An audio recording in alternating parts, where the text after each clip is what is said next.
Assalamualaikum warahmatullahi wabarakatuh.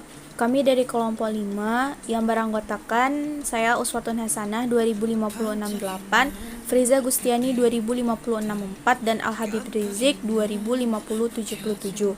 Di sini kami akan membahas mengenai konflik dalam keluarga. Yang pertama, kita harus tahu dulu bahwa konflik itu seringkali dipandang sebagai perselisihan yang bersifat permusuhan dan membuat hubungan tidak berfungsi dengan baik. Konflik juga dalam perspektif sosiologi adalah sebagai cara atau alat untuk mempersatukan dan bahkan mempertegas sistem sosial yang ada dalam masyarakat. Jadi dapat disimpulkan bahwa konflik adalah realitas sosial yang terdapat di dalam sebuah masyarakat. Kemudian ada dua asumsi yang mendasari munculnya konflik yang dijelaskan oleh Dahrendorf 2012. Yang pertama itu ada asumsi teoritis struktural fungsional konflik. Di sini, masyarakat itu terbentuk atas dasar konsensus warga masyarakat itu sendiri. Kemudian, anggota masyarakatnya itu memiliki komitmen bersama tentang kebudayaan yang harus ditaati dan juga dipelihara bersama. Dan di asumsi ini juga hubungan antar anggota masyarakat itu lebih bersifat kohesif dan lebih mengutamakan solidaritas antar warga masyarakatnya. Kemudian juga di asumsi ini memelihara hubungan resiprositas antar warga masyarakat. Kemudian juga masyarakatnya menjaga ketertiban sosial dalam hidup bersama. Yang kedua ada asumsi teoritis struktural konflik, yang mana di sini itu masyarakatnya terbentuk atas dasar konflik kepentingan. Kemudian juga hubungan antar warga masyarakatnya itu lebih bersifat divisif atau kebalikan dari yang tadi. Kemudian ciri-ciri dari oposisi ini lebih menonjol dalam hubungan sosial. Kemudian konflik struktural ini menjadi bagian dari perubahan sosial yang ada di dalam masyarakat. Dan di asumsi ini juga masyarakatnya itu ditandai oleh diferensi sosial yang semakin berkembang. Otomatis masyarakatnya itu menjadi lebih dinamis. Nah, dapat disimpulkan bahwa konflik itu sebagaimana konsensus yang merupakan realitas sosial yang terdapat di dalam sebuah masyarakat. Jadi, konflik itu merupakan unsur dasar manusia yang mana pertentangan itu tidak dapat dilenyapkan dalam kehidupan manusia. Jadi bisa dibilang bahwa konflik itu merupakan perselisihan mengenai nilai-nilai ataupun tuntutan yang berkenaan dengan status, kekuasaan ataupun sumber-sumber kekayaan yang persediaannya itu terbatas. Kemudian tadi kita membahas soal konflik. Jadi apa sebenarnya konflik di dalam sebuah keluarga itu? Nah, seperti kita tahu bahwa keluarga itu kan merupakan salah satu unit sosial yang mana hubungan antar anggotanya itu terdapat saling ketergantungan yang tinggi. Nah, jadi konflik dalam sebuah keluarga itu adalah hubungan antara dua pihak dalam keluarga yang memiliki perbedaan pandangan, peraturan dan harapan yang ditunjukkan dalam bentuk pertengkaran, adu argumen dan ketidaksepakatan dalam hal peraturan, harapan dan juga yang lain-lainnya.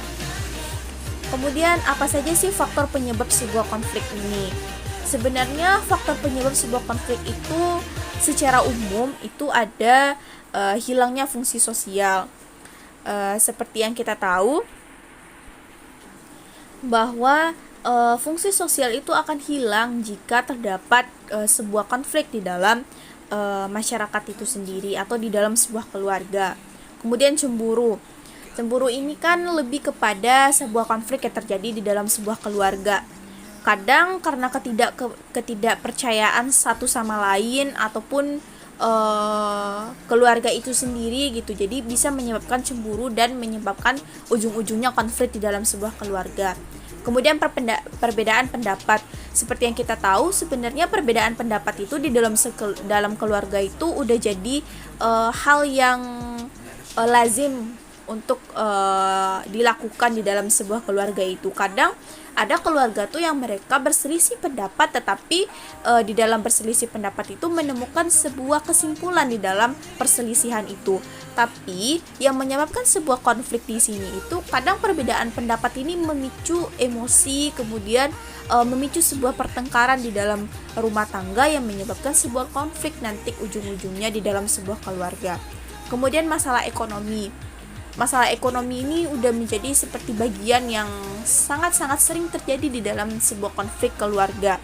Karena kadang tuh kalau misalnya sebuah keluarga itu tercukupi kebutuhannya, itu akan lebih mudah untuk melakukan kegiatan apa saja yang ingin dilakukan di dalam sebuah keluarga itu. Nah, berbanding terbalik jika sebuah keluarga itu memiliki sebuah masalah ekonomi, yang mana kadang tuh gara-gara tidak punya uang untuk makan, gara-gara tidak punya uang untuk membeli sesuatu, akhirnya emosi muncul, kemudian terjadi pertengkaran yang menyebabkan sebuah konflik di dalam sebuah keluarga. Kemudian kurangnya komunikasi. Kurangnya komunikasi ini juga termasuk sebuah penyebab konflik dalam keluarga tuh yang sangat lazim sekali.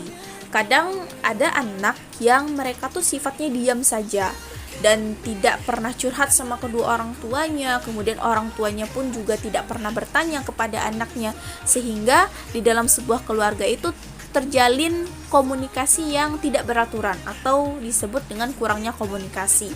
Nah, kadang tuh untuk sebuah keluarga yang seperti ini tuh faktor lainnya itu karena orang tuanya sibuk, kemudian juga anaknya yang lebih menyukai kehidupannya sendiri atau lebih mencintai dirinya sendiri dan tidak ingin berbagi dengan orang lain. Maka terjadilah faktor penyebab konflik dengan kurangnya komunikasi. Kemudian apa saja sih tanda-tanda keluarga itu dalam bahaya? Tanda-tanda keluarga dalam bahaya ini dalam tanda kutip berarti hampir bisa dibilang keluarga itu dalam rambu-rambu yang sangat-sangat bisa dibilang tuh bukan perceraian, tapi kayak lebih kepada permasalahan yang sangat banyak atau permasalahan yang sangat signifikan di dalam sebuah keluarga. Contohnya itu kayak tidak menghargai, kemudian intens dan berbeda pendapat seperti yang udah saya jelaskan tadi, kemudian tidak ada lagi saling kompromi. Kalau di dalam keluarga itu kan yang paling penting tuh kita sama keluarga tuh bisa saling paham.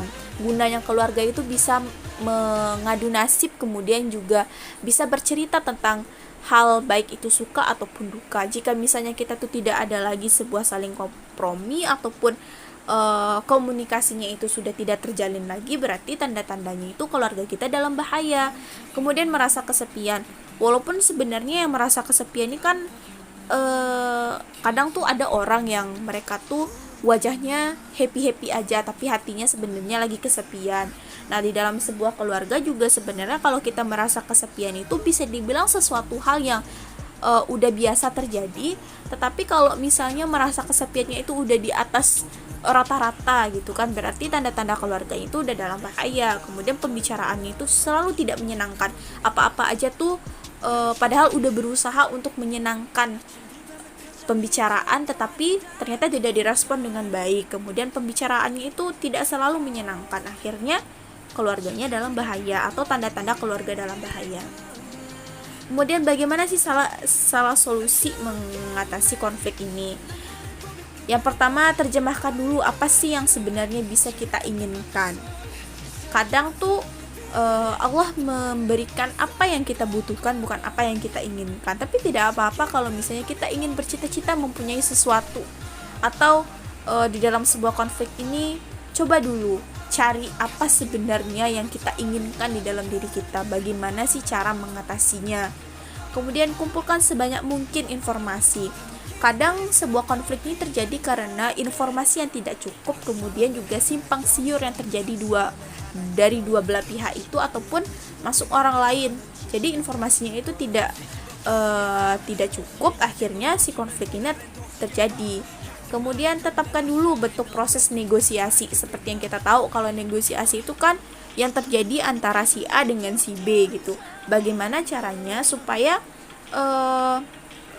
konflik ini tetap bisa dibilang tuh janganlah terjadi lagi gitu. Jadi dilakukanlah sebuah negosiasi. Kemudian sampaikan pesan yang tepat. Kalau misalnya kita merasakan ganjal di dalam hati, merasa tidak nyaman kalau misalnya keluarga kita seperti ini, coba disampaikan dengan tepat atau pesan yang tepat agar si konflik ini cepat selesai. Kemudian negosiasi tadi tuh lebih kepada gimana sih caranya agar keluarga kita tuh terhindar dari berbagai macam masalah. Kemudian kalaupun ada masalah bisa diselesaikan dengan kepala yang dingin, dengan hati yang senang. Kemudian tidak ada pihak-pihak yang kecewa ataupun sakit hati ataupun nanti menyinggung perasaan orang lain. Nah, mungkin sekian dari kelompok kami. Apabila ada kesalahan mohon maaf. Wabillahi taufiq wal hidayah. Assalamualaikum warahmatullahi wabarakatuh.